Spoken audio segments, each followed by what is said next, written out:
Hey guys, today's video is going to be focused around lesser used, underrated, or just non-meta perks in Dead by Daylight. I think there's a bit of a stigma around perks that aren't part of the current meta, so people assume that they're unusable, or they just don't know how to run them as part of a cohesive build. So a while ago, I set myself a bit of a challenge to make some builds focusing around those weaker perks, and today I'm here to explain how I made them and what purpose they serve. I'm also going to be including a couple of the medkit add-ons that are getting reworked soon and explaining how you can use those effectively. These builds are mostly for fun and might encourage a bit of a switch up to your usual playstyle for them to work effectively, but overall I just hope that you enjoy them. So here we go.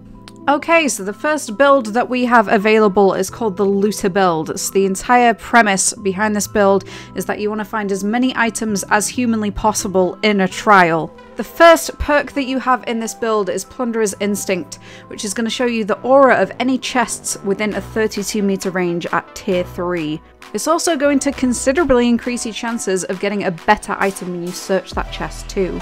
And then the second perk that you're going to equip is called Ace in the Hole. This is Ace's teachable perk, and what it's going to do is it's going to grant you a 100% chance of getting a very rare or lower add-on attached to whatever item that you find out of a chest, and also a 25% chance of getting a secondary add-on of uncommon rarity or lower. Third one might not be the most obvious of perks to bring with you, but we're going to be bringing in Pharmacy. And the reason that we're going to do that is because this perk actually makes your chest searches 80% faster and considerably reduces the noise that you make when you are searching chests. So you can pretty much get them done underneath a killer's nose and they won't even second guess it. It also guarantees that you will get an emergency medkit the first time that you search a chest. So you've got that from the start of the game to help you out in case you get caught in a sticky situation. And finally, the last perk that you're going to be bringing in is Streetwise. The reason that you're bringing this in is because it reduces the consumption of charges on any item that you find from a chest. So you can prolong the use of any items that you do find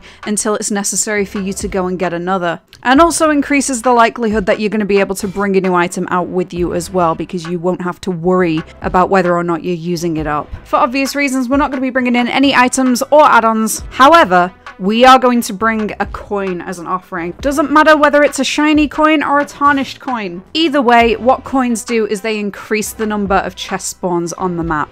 Next up, we have the Window Hopper build. Honestly, I really enjoy whenever I get to use this build in game. It's an awful lot of fun. The whole idea behind the build is that you get to vault a window and just completely disappear from sight, making it that much more difficult for a killer to actually maintain a chase with you after they've found you. So the first perk that this build consists of is Windows of Opportunity. This is a Kate teachable, and what it does is show you at tier 3 within a 20 meter range where your vault points are and where any pallets are as well. This is a really good perk for beginners who don't know vault points yet, or just for anybody who wants to get a little bit more practice in on certain loops, or if you just generally want to get a bit better at looping. The next perk is Quick and Quiet. This is a Meg Thompson perk. What it does is it makes it so that when you fast vault a window, what this perk does is that when you fast vault a window or perform a fast action out of a locker, the killer will not get any noise notification that you have performed a fast action. So in this build, when you fast vault a window,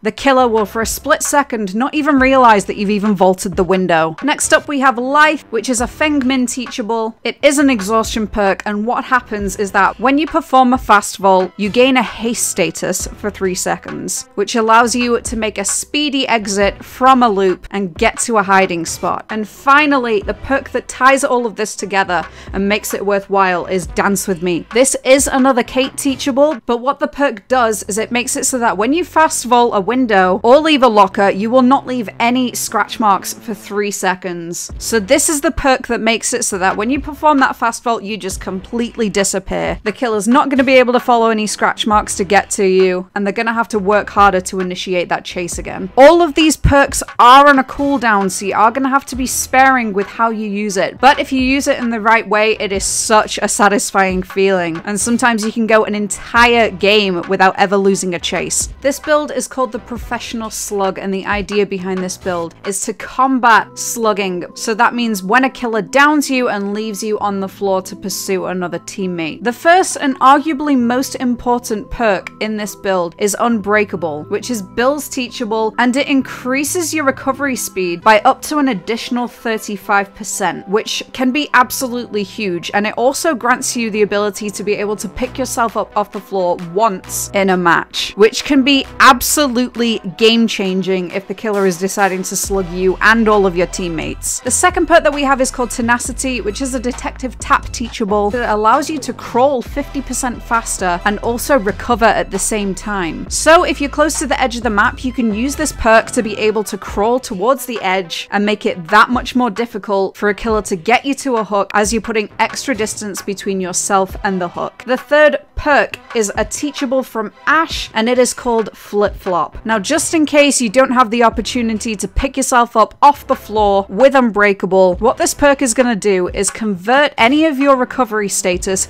into wiggle status by up to 50%. So if you're 99% recovered, this is essentially half of your wiggle bar already filled up by the time that the killer picks you up, which means that you have to wiggle much less to get off the killer's shoulder, which can really put the killer in a difficult position, especially if they've got far to get to a hook. And the final perk in this build is Boil Over. This is another Kate teachable, and what this does is it actually increases your struggling effects on the killer by up to 75%, as well as obscuring the auras of hooks. So with this all put together, you can either really quickly pick yourself up off the ground, or you're going to make it a lot easier on yourself to be able to escape the killer's grasp. And the item that's going to help you after you've done this is totally optional, but I would recommend a medkit with a styptic agent. Obviously, at present, this is considered an insta-med. It automatically heals 1 health state, which can be useful if you've just picked yourself up in front of the killer. But what it's going to do after its rework, which is coming really soon, is it's going to give you an endurance status effect like Borrowed Time does for 15 seconds, which, if you are right next to the killer, can be very useful for when you've just escaped their grasp and you need to get away quickly before you're hit down again. Now we have probably the most altruistic build of the bunch. This is the medic build. The first perk in this build is Empathy, which is a Claudette teachable. What this perk does is it reveals the auras of teammates that are injured. So it allows you to be able to set up for a save if they're in chase and you think they're about to go down. Either that, or you could see somebody approaching you for a heal or looking for a heal and you can approach them. The next perk that we have is Borrowed Time, which is another teachable Bill perk. What this does is it makes it so that if you unhook a survivor within the killer's terror radius, so if the killer is camping, for example, then they will get an endurance status effect, which allows them to take an extra hit while in the injured state before going down. The third perk is We'll Make It, which can be used when you unhook a teammate. It grants an additional 100% healing speed towards teammates for a limited amount of time, so you can get them back up on their feet and ready to go really quickly. And then the final perk that we have is another Claudette teachable, which is Botany Knowledge. You might wonder why I'm running Botany Knowledge with We'll Make It. We'll Make It is going to be used when you unhook a survivor and you have the time to heal them at the hook. Botany Knowledge is going to be useful the whole way through the game. So this perk isn't on a timer. It'll grant you an additional 33% healing speed to any of your teammates. So if you find a teammate that is injured, you can get them healed relatively quickly and then go and work on a gen together. And the item that you're going to be taking in with you for this is a medkit with a syringe. The reason that you're going to be doing this is because this heals an entire health state. At present, it does it instantly, but after it gets its rework, it's going to do this after 8 seconds. So if one of your teammates is being slugged by a killer and you don't really have the opportunity to go in and fully recover them, then you can use this on them to get them back up on their feet. After the rework of this add-on, it will take 8 seconds to recover a full health state. So what you can do is use your medkit up on the slugged survivor and then engage the killer in a chase for 8 seconds.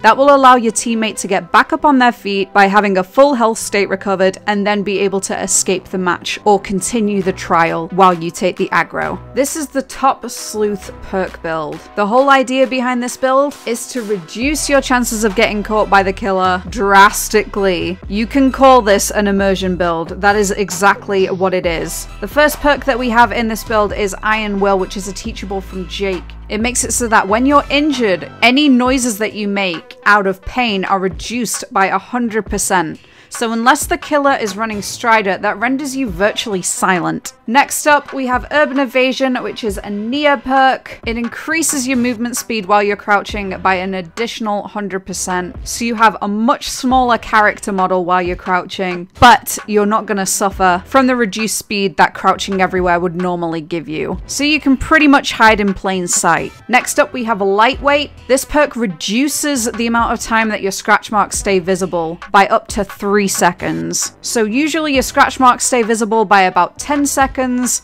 This reduces that so that they are completely gone by 7 seconds, which can make a huge difference if a killer makes a wrong turn in chase. Finally, we have Quick and Quiet, which is Meg's perk. It makes it so that when you perform a fast vault, the killer will not get an audio notification. As for items, you're going to bring in a map with you with any add-ons that you could possibly want, as the map is going to give you a better understanding of where things are in the trial, whether it's generators, the hatch, totems, and just overall increase your awareness, which will help you with being a little bit more stealthy. So there you have it. I'd love to hear if you guys have tried any of these builds or if it's encouraged you to try something new. I personally have used all of these builds before on my stream and have an awful lot of fun with them. I do have a follow-up to this planned where I've got some more memey builds. These ones I think were a bit more on the practical side in comparison. All of the builds that are featured in this video and the upcoming builds that I'm going to be making a video on are already a part of my loyalty section on Twitch. So if you want to check them out ahead of time or see me use some of these builds from the video, then you can go over to my Twitch channel to check those out. Either way, until the next video, have an amazing day, guys.